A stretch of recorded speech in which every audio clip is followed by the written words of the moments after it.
Hello everyone, my self Laxmichand from mathematics solution. आज मैं आपके साथ डिस्कस करूंगा कि distance of line from a point और distance between two parallel lines. तो देखो, मेरा यहाँ पर जो लाइन की हमारी जो स्टैंडर्ड फॉर्म है वो क्या है, हमारी ax plus B Y plus C equal to 0। मतलब आपके जो लाइन में सभी टर्म्स जो है वो लेफ्ट हैंड साइड में होने चाहिए, राइट हैंड साइड हमारी 0 होनी चाहिए। दूसरा आपको याद रखना है कि मेरा x के जितने भी टर्म्स हैं वो एक साथ होने चाहिए, y के जितने भी टर्म्स हैं वो एक साथ होने चाहिए, और जो विदाउट x y हैं वो आपके अलग होने चाहिए। और दूसरा मैंने देखो ये पॉइंट लिया है x1 y1, तो इसमें इस पॉइंट की हम परपेंडिकुलर डिस्टेंस निकालेंगे तो that will be equal to ax1 plus by1 plus c mod of this upon a square plus b square का रूट। तो इसमें देखो मॉड इसलिए डाला हुआ है कि डिस्टेंस कभी नेगेटिव नहीं होती, ये स्केलर क्वांटिटी है, तो इसलिए ये मॉड डाला हुआ है। और इसमें सीधा हमें याद रखने के लिए क्या है कि जो हमारा लाइन में एक्स वाई हैं उनको आप जो पॉइंट है जिससे आपने डिस्टेंस फाइंड आउट करनी है उनसे आप उनको रिप्लेस कर दो, तो ये फॉर्मूला बन जाता है ax1 प्लस by1 प्लस सी। और आपका जो डिनोमिनेटर में जो लिखना है वो x का जो कोफिशिएंट है और y का जो कोफिशिएंट है उनका स्क्वायर करके प्लस करके उनका रूट ले दोगे। तो पहला आपका फॉर्मूला है कि distance of line from point. दूसरा आपका है कि यदि आपकी लाइन टू लाइंस हैं और उनके बीच में मुझे डिस्टेंस फाइंड आउट करनी है, तो टू पैरेलल लाइंस हैं तो उनका डिस्टेंस, ये पैरेलल लाइंस के लिए है, तो पैरेलल लाइन में ax plus B Y plus C one equal to 0 और दूसरा ax plus B Y plus C two equal to 0। तो मैंने देखो यहाँ पर ये ax और बी वाई दोनों सेम लिए कि यदि आपकी लाइन पैरेलल हैं तो x का कोफिशिएंट y का कोफिशिएंट जो फर्स्ट लाइन है उसमें आपका दूसरी लाइन है दोनों में आपका सेम होगा। सपोज करो ये सेम नहीं है तो ये रेशियो में होगा, a1 upon a2, b1 upon b2, c1 upon c2। तो c1 अपॉन c2 कुछ भी हो सकता है, वो आपका इक्वल नहीं होगा, केवल a1 अपॉन a2। आपने 10th क्लास में पढ़ा था कि जब लाइन पैरेलल हैं तो a1 upon a2 is equal to b1 upon b2 होता है। तो उसमें आप दोनों को सेम कर लोगे पहले, यदि किसी में डिफरेंट है तो सेम है तो आपका कोई प्रॉब्लम नहीं। मैं अभी एग्जाम्पल लूँगा इसका। तो इसका जो फॉर्मूला होता है distance between to c1 minus c2 का मॉड अपॉन ए स्क्वायर प्लस बी स्क्वायर का रूट, ये आपका है। अब देखो मैंने इसमें फर्स्ट एग्जांपल लिया है कि आपका लाइन है find the distance of line from this point. तो अब मैं देखो लाइन मेरी जनरल फॉर्म में नहीं है तो पहले मुझे ये जनरल फॉर्म में कन्वर्ट करनी है। तो मैंने इस ब्रैकेट को एक्सपेंड किया तो ये मेरा हो जाएगा 12x plus 72 is equal to 5y minus 10। अब इसके according total terms right left hand side में होने चाहिए, तो इन सबको आप लेफ्ट में लेके आओ। तो पहला देखो मैंने 12x लिखा है, फिर ये माइनस का 5y, अब ये माइनस 10 इधर प्लस का हो जाएगा, मीन्स प्लस का 82 इज इक्वल टू 0। तो ये जो वैल्यू है ये मेरी a की वैल्यू है, ये जो आपकी वैल्यू है ये मेरी b की वैल्यू है, और ये जो वैल्यू है वो मेरी c की वैल्यू है। और पॉइंट मेरा क्या है x1 y1, तो ये जो पॉइंट है आपका, तो मेरा जो x1 है वो आपका -1 है और y1 जो है वो मेरा 1 है। इससे मुझे डिस्टेंस निकालनी है। अब अकॉर्डिंग टू डिस्टेंस फॉर्मूला, तो पहले आपने फॉर्मूला नोट करना है, मैं लिख रहा हूँ क्योंकि यहाँ लिखा हुआ है। अब d इज इक्वल टू आपका हो जाएगा ax1, तो a आपका 12, x1 is -1, b is -5 and y1 is 1 and plus 82 mod of this. अब a का स्क्वायर आपका 12 का स्क्वायर हो जाएगा प्लस 5 का स्क्वायर, -5 का स्क्वायर और 5 का स्क्वायर सेम रहेगा, इसलिए मैंने माइनस साइन यूज़ नहीं किया है, आप इसको यूज़ कर सकते हो। अब इज इक्वल टू ये आपका -12, ये -5 और प्लस का आपका 82 अपॉन ये आपका मॉड है, और ये आपका 13 हो जाएगा क्योंकि फिर 12 का स्क्वायर 144, ये आपका 25। तो अब यहाँ से देखेंगे तो ये मेरा आता है 65 और upon 13, so is equal to 5 unit.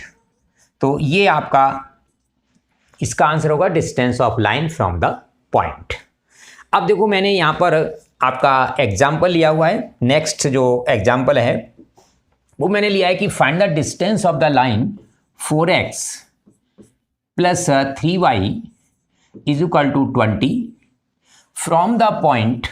अब मैंने जो पॉइंट लिया हुआ है वो आपका लिया है -3 और -4, इससे मुझे इसकी डिस्टेंस फाइंड आउट करनी है। तो अब यहाँ मेरे देखो इक्वेशन है उसमें केवल c जो है वो राइट साइड में है, तो मैंने इसको लिख दिया 4x plus 3y minus 20 is equal to 0।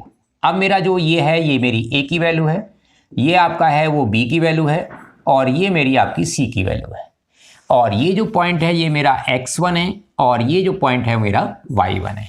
According to distance formula d is equal to ax1 plus by1 plus c mod of this upon a square plus b square का root. अब देखो मैं वैल्यू डालता हूं तो a मेरा 4, x1 is -3, b मेरा आपका 3 and y1 is -4 and c मेरा -20 मॉड अपॉन a का स्क्वायर आपका हो जाएगा 4 का स्क्वायर और प्लस 3 का स्क्वायर रूट ऑफ दिस।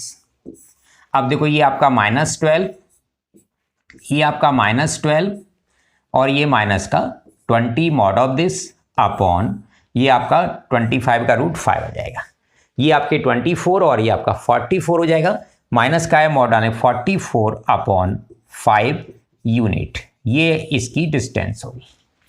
अब इसका मैं नेक्स्ट एप्लीकेशन लेता हूं, कोई भी नेक्स्ट क्वेश्चन लेता हूं। अब देखो मैंने सिंपल एप्लीकेशन लिया है कि ये कोई भी आपका ट्राइंगल है और मैं कहता हूं find the length of the altitude A मैंने लिया है -2 और -3 और बी मैंने लिया है आपका -1 और -2 +2 और ये 4,0 कि फाइंड द ऑल्टीट्यूड AL, मैंने इस ऑल्टीट्यूड को AL माना है, मीन्स परपेंडिकुलर डिस्टेंस।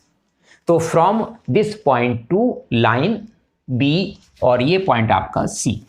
तो देखो इसमें आपका या तो आपका फर्स्ट ये मेथड है, मैंने लास्ट वीडियो में बताया था कि आप परपेंडिकुलर फुट ऑफ परपेंडिकुलर निकालो। जब फुट ऑफ परपेंडिकुलर निकल जाएगा तो आप दोनों में डिस्टेंस फॉर्मूला भी लगा सकते हो, ये भी आएगा। पर ये आपका जो मेथड है कि distance of line from the point, क्योंकि ऑल्टीट्यूड है it will be shortest distance. जो शॉर्टेस्ट डिस्टेंस है तो आपको फॉर्मूला ये आप ज़्यादा हेल्पफुल होगा। तो मैं पहले इक्वेशन ऑफ BC निकालता हूँ फर्स्ट में, तो इक्वेशन ऑफ BC। अब देखो BC निकालने के लिए मेरे पास यहाँ क्या है, 2 पॉइंट्स अवेलेबल हैं, तो 2 पॉइंट फॉर्मूला लगाएंगे। तो मैं फॉर्मूला नहीं लिख रहा हूँ, बोल रहा हूँ उसको y माइनस y1 मेरा 2 है is equal to y2 minus y1 आपका 2 अपॉन x2 और माइनस x1 ये आपका माइनस माइनस प्लस हो जाएगा y1 और x माइनस x1 आपका ये +1। अब देखो 5, तो 5 से इसको मल्टीप्लाई करते हैं तो ये 5y माइनस ये आपका 10 हो जाएगा इज इक्वल टू, देखो -2 तो ये माइनस का 2x और -2। अब सभी को लेफ्ट में लेके आते हैं तो देखो 2x आपका प्लस का हो गया है, 5y आपका पहले से प्लस का है और ये आपका प्लस का 2 हो जाएगा तो -8 इज इक्वल टू 0। तो आपकी BC की जो इक्वेशन है वो आपकी 2x plus 5y minus 8 is equal to 0 है। अब इसकी डिस्टेंस निकालनी है मुझे इस पॉइंट से, तो अब मेरा वही फॉर्मूला लग जाएगा कि आपका distance is equal to, distance मेरी यहाँ AL है तो फॉर्मूला आपका AX1 plus BY1 plus C mod of this upon A square plus B square root of this, ये आपका फॉर्मूला है। अब देखो A मेरा क्या है, ये मेरा A है, ये मेरा B है और ये मेरा C है और ये पॉइंट मेरा x1 है और ये मेरा y1 है जिससे मुझे डिस्टेंस निकालनी है। तो देखो A आपका 2, x1 is -2, B is 5 and y1 is -3 and C is -8 mod of this upon आपका A स्क्वायर आपका है यहाँ से 2 का स्क्वायर 4 और plus B 25 root of this. तो अब आपका देखो ये -4 हो जाएगा, ये -15, ये -8 mod of this upon root 29। अब ये आपका देखो 19 और 19 और 27, तो ये 27 अपॉन रूट 29। तो इसकी जो लेंथ होगी ऑल्टीट्यूड की, इतने आपकी यूनिट्स लेंथ हो जाएगी। पॉइंट ऑन एक्स एक्सिस, कभी भी आपको एक्स एक्सिस या वाई एक्सिस पे पॉइंट निकालना है तो ऑन एक्स एक्सिस आपने क्या एज्यूम करना है, x,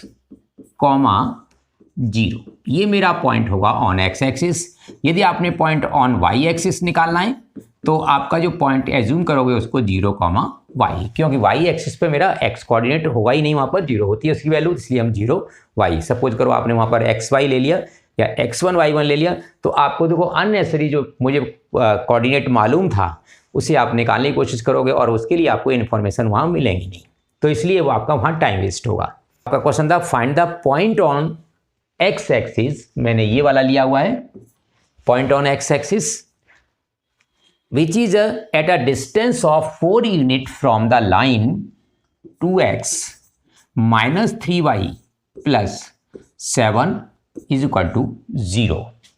ठीक है, अब मैंने कोई भी आपकी यूनिट जो डिस्टेंस है, मतलब ये मेरे डिस्टेंस दे रखी है मैंने यहाँ से, ये डिस्टेंस मेरी 4 यूनिट है और ये मेरी लाइन जो है वो आपका 2x minus 3y plus 7 is equal to 0। ऐसा क्वेश्चन आपका एनसीईआरटी में भी है। मैंने क्वेश्चन का वैल्यू चेंज कर दी है।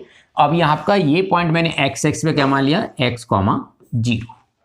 अब आपने देखो डिस्टेंस, तो ये मेरा x1 हो गया अकॉर्डिंग टू फॉर्मूला, ये मेरा y1 हो गया, ये मेरा a हो गया, ये मेरा b हो गया और ये मेरा c हो गया। अब फॉर्मूला के according d is equal to a x1, तो a मेरा 2, x1 इज x, b मेरा -3, y1 इज 0, c मेरा +7 मॉड अपॉन a स्क्वायर आपका 2 का स्क्वायर 4, 3 का स्क्वायर 9 और रूट ऑफ दिस, ये आपका डिस्टेंस फॉर्मूला हो गया। और ये आपका 4 दे रखा है, 4 इज इक्वल टू ये आपका 2x माइनस +7, ये आपका मॉड अपॉन रूट 13। अब 13 को दे लेंगे, 13 को दे तो 4 इंटू 13 इक्वल टू 2x + 7। अब आपको जब यहाँ मॉड हटाना है तो ये वैल्यू आपको एक बार प्लस और एक बार माइनस। सपोज करो आप एक बार प्लस लेके आते हो और आपका आंसर वो जो गलत नहीं होगा वो आपका इनकम्प्लीट होगा, तो आपको उस पर पूरे मार्क्स नहीं मिलेंगे।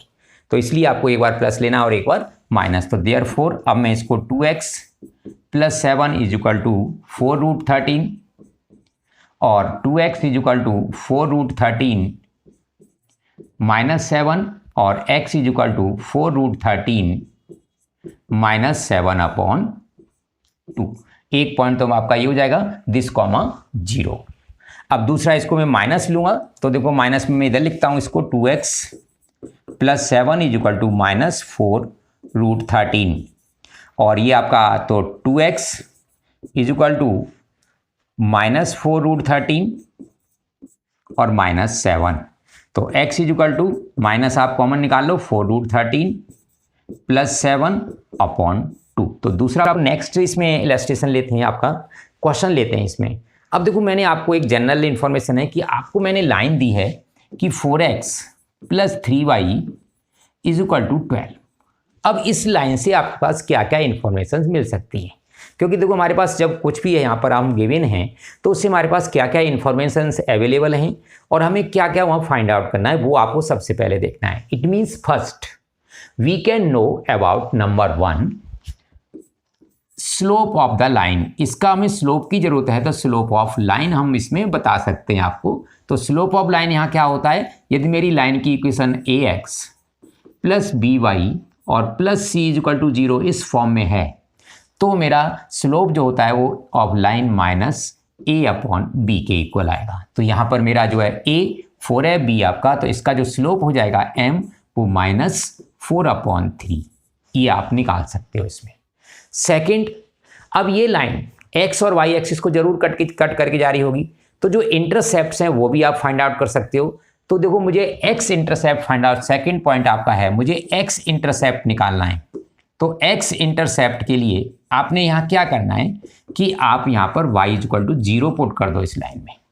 तो y इक्वल टू 0 पुट करेंगे तो मेरे यहाँ क्या मिलेगा, 4x इज इक्वल टू 12 और x इज इक्वल टू 3। तो मेरा जो x इंटरसेप्ट है वो 3 यूनिट आ जाएगा।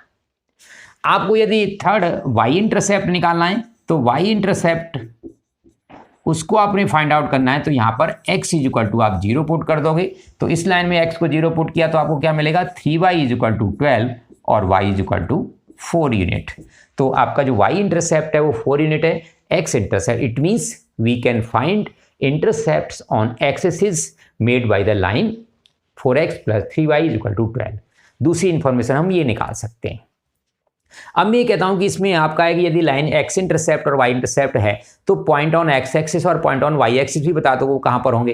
तो जब x को आपको 3 पर कट कर रही है तो यहां का जो पॉइंट क्या बनेगा, मींस पॉइंट ऑन एक्सिस भी आप पॉइंट ऑन एक्सिस ये भी आप फाइंड आउट कर सकते हो, that is the fourth point, ये इंफॉर्मेशन भी निकलेगी। तो एक्स एक्सिस पे जो एक्स इंटरसेप्ट था आपका 0.30 होगा और आपका वाई एक्सिस पे जो पॉइंट होगा वो 0.4 होगा।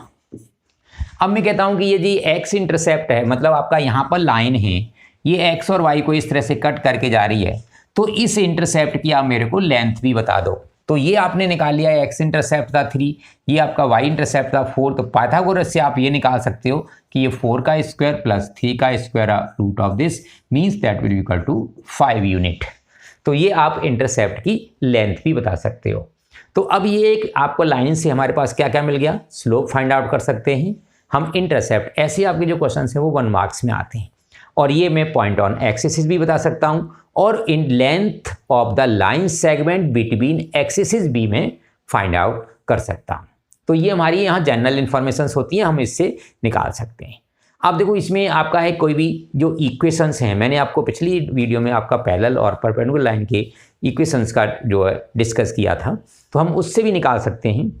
और कहीं भी आपको यदि आपके क्वेश्चन में पैरेलल या परपेंडिकुलर आता है तो it means you have slope but it to be calculate, ये आपको पता है परंतु आपको वो निकालना पड़ेगा। यदि आपकी लाइन पैरेलल है तो कोई भी एक लाइन होगी वो जो गिवन होगी जिसके पैरेलल है, हो सकता है वो आपको निकालनी होगी। तो m1 इज इक्वल टू आपका m2 आ जाएगा, m1 is equal to m2 यदि आपकी लाइन पैरेलल है। तो यदि आपकी लाइन परपेंडिकुलर है तो आपका स्लोप का product m1 m2 that will be equal to -1।